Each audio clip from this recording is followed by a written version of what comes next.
ମାର୍ଗଶିର ମାସର ଆରମ୍ଭରୁ ଜନମାନସରେ ଗୋଟିଏ କଥା ଛାଡ଼ ଖାଇ। ହଁ ଆଜ୍ଞା, ଶାସ୍ତ୍ରୀୟ ମତରେ ଛାଡ଼ ଖାଇର ଧାର୍ମିକ ଉଦ୍ଦେଶ୍ୟ ଆଜି ଅନ୍ଧାର ଭିତରେ ହଜିଯାଇଛି। ଏଠି ଛାଡ଼ ଖାଇର ଅର୍ଥ ଯାହା ଛାଡ଼ିଛୁ ତାହା ଖାଇ।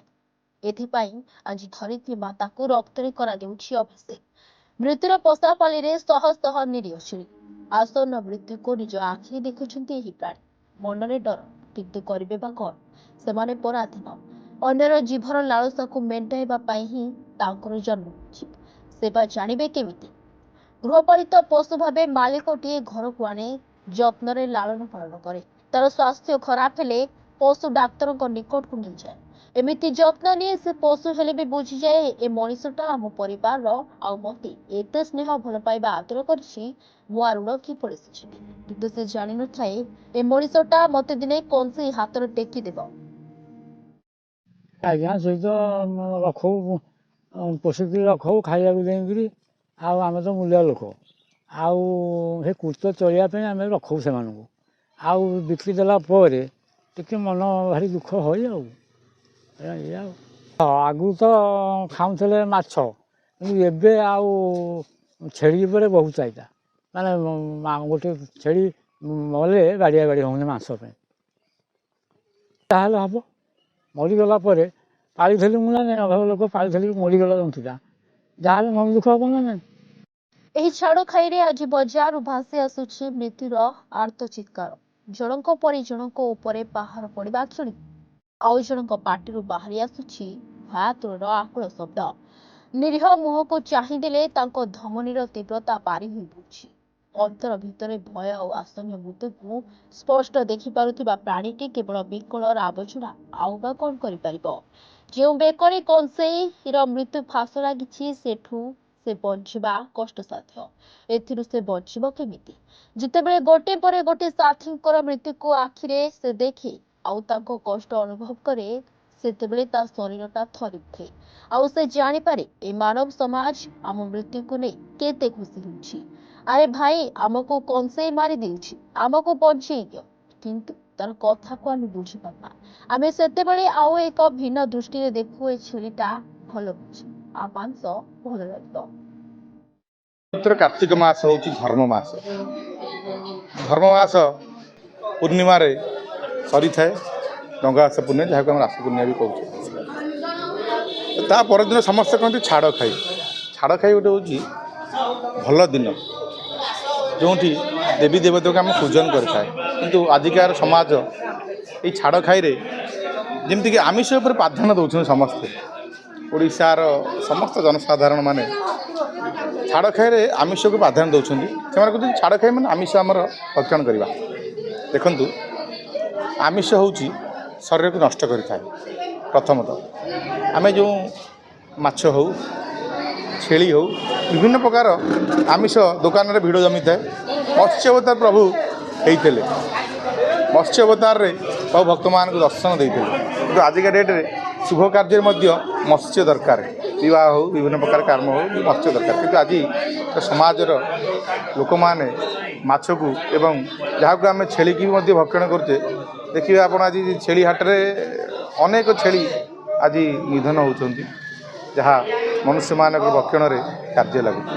ଏହା ମୋର ବ୍ୟକ୍ତିଗତ ମତ ଏବଂ ସମାଜକୁ ସଂସ୍କାର ଆଣିବା ପାଇଁ ସମସ୍ତେ ସଚେତନ ହୁଅନ୍ତୁ। ଜୀବ ହତ୍ୟା କରନ୍ତୁ ନାହିଁ, ଦୟାକରି ସମସ୍ତେ ସୁରକ୍ଷିତ ରୁହନ୍ତୁ। ଯେମିତି ଆମେ ଜଣେ ଜୀବ, ସେମିତି ଛେଳି ମଧ୍ୟ ଗୋଟିଏ ଜୀବ, ମେଣ୍ଢା ମଧ୍ୟ ଗୋଟିଏ ଜୀବ। ଜୀବ ହତ୍ୟା କରନ୍ତୁ ନାହିଁ, ସମସ୍ତେ ଆମିଷ ଭକ୍ଷଣ କରନ୍ତୁ ନାହିଁ।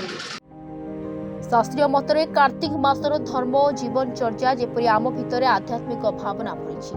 କାର୍ତ୍ତିକ ସରିବା ପରେ ଆମେ ହିଂସା, କାମନା ଏସବୁ ତ୍ୟାଗ ପୂର୍ବକ ପୁନର୍ବାର ଅହିଂସା ଓ ଆଧ୍ୟାତ୍ମିକ ମାର୍ଗରେ ଆହାର ଗ୍ରହଣ କରି ବଞ୍ଚିବାର ସଂକଳ୍ପ, ଯାହା ଶାସ୍ତ୍ରକାରଙ୍କ ମତରେ ଛାଡ଼ ଖାଇ। କିନ୍ତୁ ଆମ ଭିତରେ ଛାଡ଼ ଖାଇର ଅର୍ଥ ହେଉଛି ମାସେ ଯାଏ ଖାଇନଥିବା ଦ୍ରବ୍ୟକୁ କିପରି ଆନନ୍ଦରେ ଖାଇବା, ମାଛ, ମାଂସ ଇତ୍ୟାଦି। कार्तिक व्रत पालन पर जो छाड़ खाई व्रत पालन हुए, ये एक संकल्प। व्रत पूर्व कार्तिक पूर्व जो संकल्प कराए, कार्तिक व्रत पालन पर संकल्प कर छाड़ खाई कहती।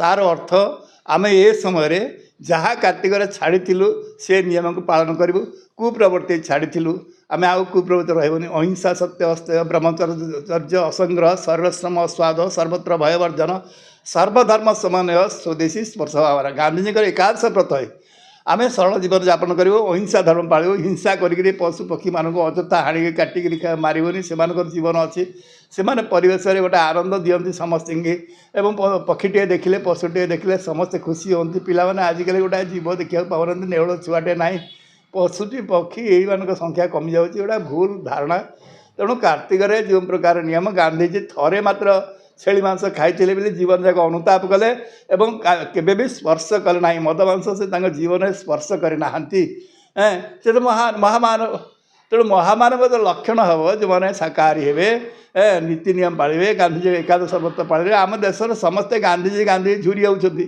किंतु गांधीजी जो देइछिबा नीति नियम से जो शास्त्र पुराण आणिक नीति नियम को देले पालन करने को आमको समय लगुच बड़ दुख घटना यहाँ तेणु कार्तिक व्रत जो छाड़ खाई से छाड़ खाईर मूल उद्देश्य हूँ जहाँ कार्तिक व्रत आम छाड़ी से दृढ़ सहित निष्ठार सहित पालन करूँ अहिंसा मार्ग चलू जीव हिंसा करना सात्विक भोजन करूँ क्या प्रति वितृष्ण भाव रखना एवं कहार कौन द्रव्य अपहरण करना परम देशभक्त ही चलू ये जो मानसिकता ये हेले देशर मंगल हम एवं निजे लोक कार्यक्षम हे अजथा रोगग्रस्त हे तेबे से जहाँ हो किंतु थरे भाविले जितेबेले आमे कौनसी रोग सर्जारे छटपट हो आउ सेतेबेले डाक्तर कहते कि अल्प दिन से समय आम मृत्यु को अपेक्षा करू आ उपाय किसी न थाए सेही भली छाग बा छेलीटीए कथा सिना कहि पारेनी किंतु ता आत्मीय स्वजनकर रक्ताक्त मृत्यु को सामने देखिबा परे ता हृदय आसुथिबा कोह